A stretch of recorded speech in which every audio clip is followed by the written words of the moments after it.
Hello Krishna, ఎక్కడున్నావు? వల్లకాట్లో. ఎవర్రా నువ్వు?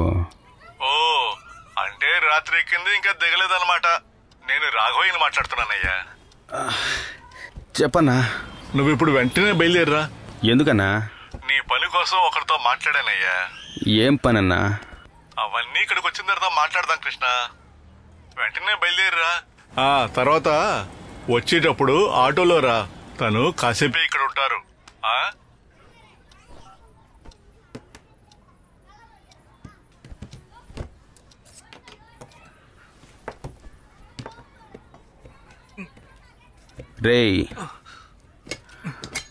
రే రఫీక్, నాకు ఒక 150 ఉంటే ఇవ్వరా?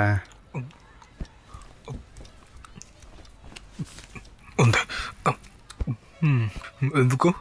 రాఘవన్న త్వరగా ఆటోలో రమ్మన్నాడ్రా. నా దగ్గర అంత డబ్బు లేదు. నా దగ్గర ఈ 60 రూపాయలు మాత్రమే ఉన్నాయి. నేను తాగిన దానికి తిన్నదానికి అంతా నేను ఖర్చు పెట్టిందారా. నువ్వు పంచరా, వెళ్ళి అరుణ్ అడుగు. కావాలంటే ఇక్కడి నుంచి అక్కడికి వెళ్ళడానికి నీకు డబ్బులు కావాలంటే ఇస్తాను. ఈ డబ్బుతో ఈరోజు నేను ఎలా గడపాలి?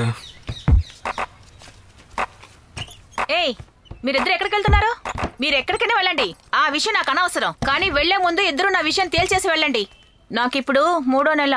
అయ్యో, అది మాతో చెప్తే మేమేం చేస్తాం? మరి మీరివ్వాల్సిన జీతాన్ని మిమ్మల్ని అడగకపోతే ఇంకెవరిని అడగాలి? జానకక్క, 2 రోజుల్లో నీ జీతం నీకు వచ్చేస్తుంది. ఓయ్, నువ్వు చెప్పే మాటలు నాకేం కొత్త కాదు. 3 నెలల నుంచి వింటూనే ఉన్నాను. రే, త్వరగా రారా, లేదా సీను వెళ్ళిపోతాడు. రే, నా డబ్బిచ్చి వెళ్ళండి రా. చేతిలో ఉంటే ఇవ్వమా? అయ్యో, ఇలా చేస్తే ఎలాగర్రా? నాకు కూడా పిల్లలున్నారు కదా, ఏం చేయను? పిల్లలా? జానకి నీకు పెళ్ళిందా? అయ్యింది, పెద్దగానే చేశారు. పెళ్లి రోజు ఫ్రెండ్స్ తో తాగడానికని వెళ్ళినవాడు. 12 సంవత్సరాలైంది. ఇప్పటి వరకు ఆయన నేను చూడలేదు. మరి పిల్లలు? అదంతా దేవుడిచ్చిన వరం. మనం వద్దనుకుంటే కుదురుతుందా ఏంటి? ఏంటి జానకి, నీ చైన్ ఎవరో కొట్టేయాలని అనుకున్నారంట, అది నిజమేనా? అవునక్క, పొద్దున లాయర్ గారింట్లో పనిచేసి వస్తుంటే 2 రౌడీ బంధువులు వేగంగా వచ్చి చైన్ లాగబోయారు. ఇంకా నయ్య నేను తోసి పారేశాను, లేదంటే నా చైన్ లాక్కుపోయి ఉండేవారు తెలుసా. చూసి జాగ్రత్తగా వెళ్ళు. మన ఊళ్ళో పని పాట లేకుండా చాలా మంది తిరుగుతున్నారు. అవును, మీకెవరు చెప్పారక్క? అదా, కింద రమ్మా చెప్పారు. రే, నా డబ్బులు ఎప్పుడు ఇస్తారో చెప్పండి రా. అక్క, ఆ పని మీదే వెళ్తున్నాం, వస్తాం అక్క. 2 రోజులు ఆగండి, ఇస్తా. ఇదిగోరా. అవును, ఇటు రండి. పొద్దున బైక్ లో వచ్చిన వాళ్ళు కన్ఫర్మ్ గా చైన్ లాగడానికి వచ్చారా? అవును రఫీకు, అలా చైన్ పెట్టి చైన్ లాగడానికి ముందుకొచ్చారు. ఇలా వచ్చారా? అయితే చైన్ లాగడానికి, వేరే దేనికి కాదు కదా. డబ్బులా? నా దగ్గర ఎక్కడేరా? భలే అడుగుతున్నావు. రే సార్, హెల్మెట్ బండి మీద పెట్టకండి సార్. తర్వాత ఏమన్నా అయితే నన్ను అడుగుతారు. డబ్బు రే, నా దగ్గర లేవని చెప్తున్నాను కదా. వెళ్ళి రఫీక్ గారిని అడుగు. దీనికి అంతటికి వాడే కదా కారణం. రేయ్, వాడి దగ్గర డబ్బు ఉంటే నీ దగ్గరికి ఎందుకు వస్తాను? నిన్న నైట్ మందు కొట్టింది, నంజుకుంది అంతా వాడి డబ్బుతోనే. ఆ టైంలో నీది నాది అని చెప్పావు. నిన్న నైట్ పీకల దాకా తాగావుగా. ఎవరు పీకల దాకా? నేను ఒక్క రౌండ్ తాగాను, మిగిలినంతా నువ్వేగా వేసావు. ఒక్క రౌండా? మరి మిగతాది ఎవరు తాగారు? అదంతా నాకు తెలియదురా. రేయ్, ఒక రౌండ్ పోసావు. దానికోసం ఈ విధంగా మాట్లాడకరా.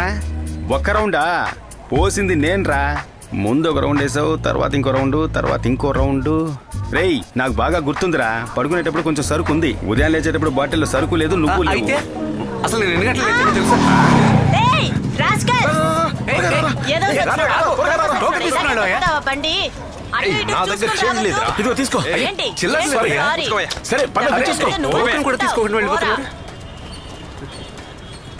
పిల్ల బాతు పిల్ల అందంగా ఉంది, నోరు తెరిస్తే అన్ని బూతులే.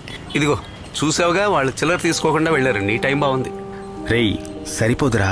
రే, దీన్ని మేనేజ్ చేయడమే నా కష్టం. ఓనర్కి తెలిసిందంటే అంతే. నా ఉద్యోగం ఊడగొడతావా ఏంటి? వెళ్ళరా బాబు. సరే, ఉంటాను రా.